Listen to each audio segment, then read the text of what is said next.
Viewers of Equinoxe Television, it's time for the news. Thank you so much for staying on.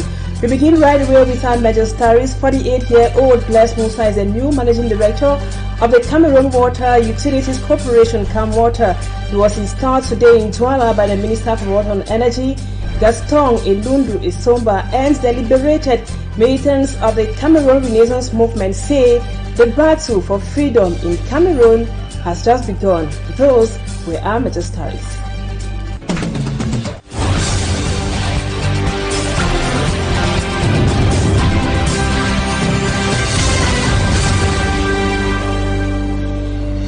Good evening once again to you all viewers of Equinoxe Television. Thank you so much for joining us on this edition of the news. We begin with this human interest story here in Douala, where some 5 young men have been arrested in Douala, precisely in Bepanda, that have been accused of extorting money from people using charms. And our reporter Glory Mala told us that security forces were informed and those young men were arrested in a hotel. Her report. Charms and an amount of 50 million francs was seen in the possession of these suspected bandits arrested by the Douala 5 Gendarmerie Brigade. The charms are allegedly used by the accused to extort money from people. We were informed a certain man was spending money uncontrollably. We then carried out our investigation, which led us to a hotel. There the hotel manager helped us to get in his room, where we found a bag of money and charms. Et l'autre qui comportait du matériel pour maraboutage. The suspects, after the arrest, were presented to the public, during which the commander of the Bepanda Gendarmerie Brigade called on the population to denounce fraudsters. Faire confiance à la gendarmerie. Il a dit que la We call on the public to collaborate with us, provide us with information on anything suspicious, and we shall take care of the rest. En temps réel, et elle fera le reste. The suspects are now in detention as investigations continue. According to the commander, the 50 million francs CFA seized from the suspect will be put in the public treasury. And now we talk health. Health experts in Douala have called on the local population to stop buying and taking medicines or medication sold beside the road. Medical doctors meeting in Douala say they are determined more than ever before to discourage the local population from taking medicines bought by the road because they are very dangerous to the health. Immaculate Fogwe is our lady on that beat. In Cameroon, it is estimated that more than 40% of the population self-medicate, which means they take medicines without medical prescription. Specialists say self-medication is one of the major causes of gastritis. Calling it gastritis is actually a generic term that encompasses a number of situations involving the stomach. Some of these situations might be mild and simply related to what we eat and drink, because sometimes we eat things that are aggressive, or to the use of medications like non-steroidal anti-inflammatories. When we eat beans that has lots of oil, you have the impression that you are very full and your stomach starts swelling. That's why it's very important that we take into consideration the amount of salt and oil that we are using. Gastroenterologists equally warn against poor feeding habits and the long-term use of non-steroidal anti-inflammatory drugs, which can cause peptic ulcer. But in some other situations you have a real chronic condition which we call peptic ulcer, which is also frequent here and often associated with an infection by a germ called Helicobacter pylori, for which often an endoscopy is needed to be able to come out with a diagnosis, and that particular situation will need the intervention of a number of specialists, including the gastroenterologist. Meeting in the city of Douala, gastroenterologists are brainstorming on how they can sensitize the population on the dangers of self-medication and poor eating habits. Thank you, Immaculate, for that report. And now in politics, over 10 militants of the Cameroon Renaissance movements have been released from the Newbell Central Prison. They were arrested about 2 years ago after a nationwide peaceful protest. And our reporter Innocent Azet tells us that according to those liberated militants, the battle for freedom in Cameroon has just begun. There are over 10 CRM detainees who regained their freedom after serving their 2-year jail sentence in the New Bel Central Prison Douala. We served an unjust prison sentence. Well, that has been done already. We are out determined more than ever to fight for change in Cameroon. Nous ressortons de la prison plus déterminés que jamais, plus forts que jamais. Though happy released from prison, thanks to the relentless judicial battle brought forth by their president, Professor Maurice Kamto, the College of CRM lawyers, and rest of the CRM militants, these now ex-prisoners reveal their hearts still bleed following the death of one of them in the New Bel prison, Douala. Notre camarade Ndage Rodrigue, vraiment, on a encore cette plaie en nous et tombé sur le champ de bataille. And also the fact that others who were slant 3 to 5 years prison sentence are still in jail. Oui, encore l'autre regret. This country really needs a change. The fight has just begun. Together, we will defeat the repressive regime. Nous sommes déterminés et ensemble nous vaincrons. According to a CRM militant, those still incarcerated do not merit to be in the New Bel prison. Reason why they will not stop fighting for their release. Et nous allons continuer à dénoncer, n'est-ce pas, les affres de ce régime. He adds the Yaoundé regime should be ready to send them back in jail once the electoral code is not modified consensually. Ils n'ont rien changé. Even these freed CRM militants and supporters have not changed their stance. They are more inspired and determined till the regime does what is right. Et ces garçons que vous avez vus aujourd'hui sortir sont encore plus motivés qu'avant leur entrée en prison. It should be recalled, these CRM militants and supporters were arrested and detained in Douala, Yaoundé, Bafoussam, Nkongsamba and other towns in Cameroon on September 22nd, 2020 during a nationwide peaceful protest aimed at demanding modification of the electoral code, resolution of the Anglophone crisis and end to the regime's repressive rule. The arrested were thrown in congested and disgusting detention facilities exposed to COVID-19 and cholera. Some of the prisoners died and others chained to their hospital beds. Ill treatments decried by human rights advocates as well as civil society actors. And as we told you on the headlines, the new managing director for the Cameroon Water Utilities Corporation is Blaise Moussa. He was installed today in a ceremony presided over by Cameroon's Minister for Water and Energy, Gaston Elundu Esomba, in Douala. He was born in 1974 in the East region of Cameroon. Blaise Moussa is a senior tax inspector. Before his appointment to CamWater, he was the Director of General Affairs in the Ministry of Public Service and Administrative Reforms. Former Secretary General of Fecafood, Blaise Moussa is expected to boost the quality and quantity of water supplied by CamWater to Cameroonians. Workers say they also expect him to bring a solution to the problem of accumulated social debt at CamWater.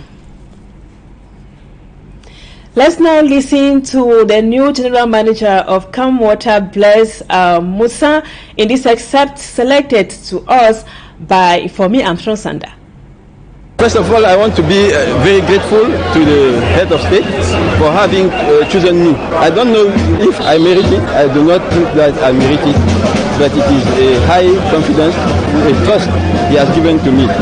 I want to thank God also, and I think that to tackle the different problems faced by CamWater, we have to sit and take into consideration what the minister has said here when he's telling us.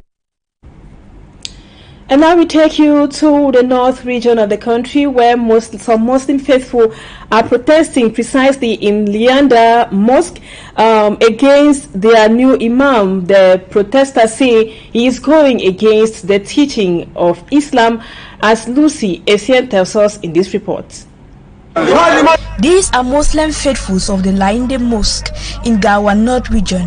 They have rallied in front of the Garwa 2 subdivisional office to protest against their new imam, who according to them is an autocrat. To the population, the imam was brought by the Lamido. We will leave this mosque for him, he will pray here alone. We will look for another place to pray. We don't want problems anymore. In a release published on the 7th of September by His Majesty Ibrahim El Rashidin, the Lamido of Garua, he calls out the Imam for violating the instructions given to him. The Lamido also reminded the Imam that he was designated as central Imam but asked to work in close collaboration and harmony with other dignitaries of the mosque and faithfuls. The decision of this religious leader comes as a result of the numerous tensions faced by the population of Garua. For precautionary measures, the place of worship has been sealed. The Lamido is a religious leader. You know that it is a religious leader who designates an imam. So when he does that, no administrative authority has the right to designate an imam. In case of any problem, we can just come in to protect the population.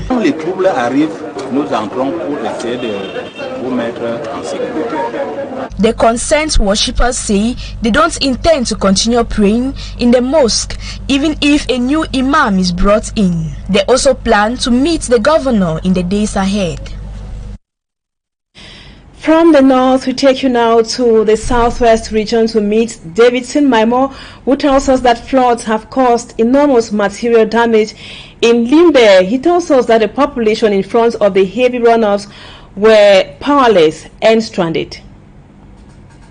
Yearly flooding, landslide, haphazard construction, coupled with inadequate road and housing to accommodate the growing population are some of the urban development issues affecting the seaside resort city of Limbe. Limbe is a cosmopolitan city which is facing a lot of challenges as far as urban development and housing infrastructures are concerned. With the city exponential growth in its demography, the Limbe City Council is seeking ways of improving the infrastructural problems. It is very necessary to think about the future in order to properly cope with the many challenges observed in this city. A memorandum of understanding signed with the Urban and Rural Land Development and Equipment Authority, known by its French acronym MATIU, is one of the steps taken. Infrastructural projects capable of plunging our municipality into an irreversible modernity. According to the Limbe City Mayor, Paul Efomengale, the MOU has as objective to materialize a harmonious development plan for the city. With this partnership, the city of Limbe can be sure to match its prestigious reputation with development projects that go with it. The General Manager, Luis Roger Manga, says, with the ongoing decentralization process, MATIU is ready to accompany local councils in the development of Cameroon. It is hoped the signing will produce a standard master plan which shall be respected to upgrade the development of the city and gives its true standard as an OPEC city. You're watching the news on Equinoxe Television. We now take you out of Cameroon precisely to Burkina Faso, where soldiers in that country have attempted to stage a mutiny and talks are on the way to resolve the situation, that is, according to the military.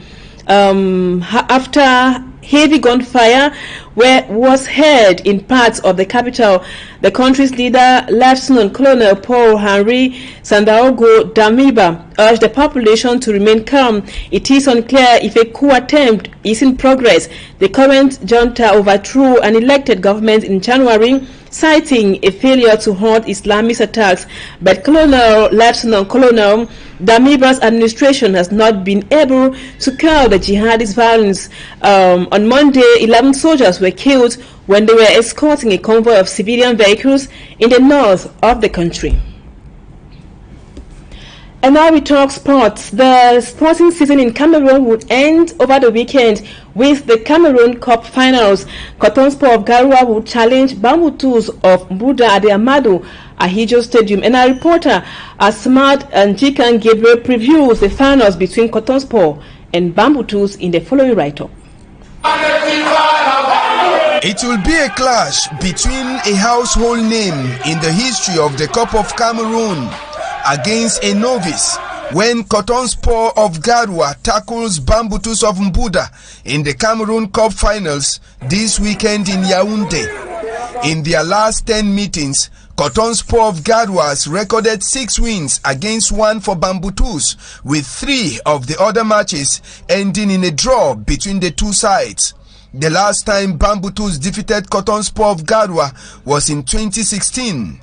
Bambutus of Mbuda is running after their first ever Cup of Cameroon glory after failing to win the trophy in their previous attempt in 2016 when Apaches of Mfu defeated them no goal to 2. A win for Cotton Sport of Garwa this weekend will be the Cotton Pluckers' 7th Cup of Cameroon title, as in the 7 previous appearances, Cotton Sport of Garwa has won 6 times, losing just once. Known as the Mangwa Boys, Bambutus of Mbuda will be hanging on their numerous fan base to push them to victory.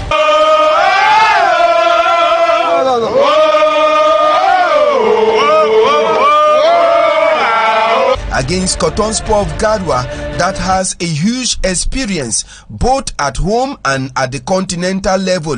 Fans of Bambutus of Mbuda are already sending a warning signal to Cotton Sport of Garwa with a coffin made for them, implying a win will be what they are looking for this weekend.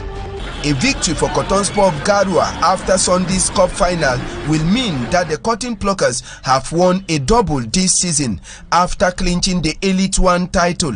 Bambutus of Mbuda versus Cotton Sport of Garwa comes up at 3 p.m. at the Ahmadu Waijo Stadium this Sunday.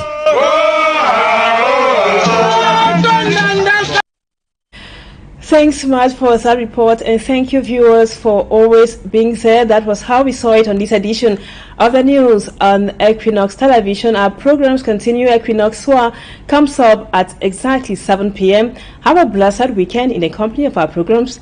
Bye-bye for now.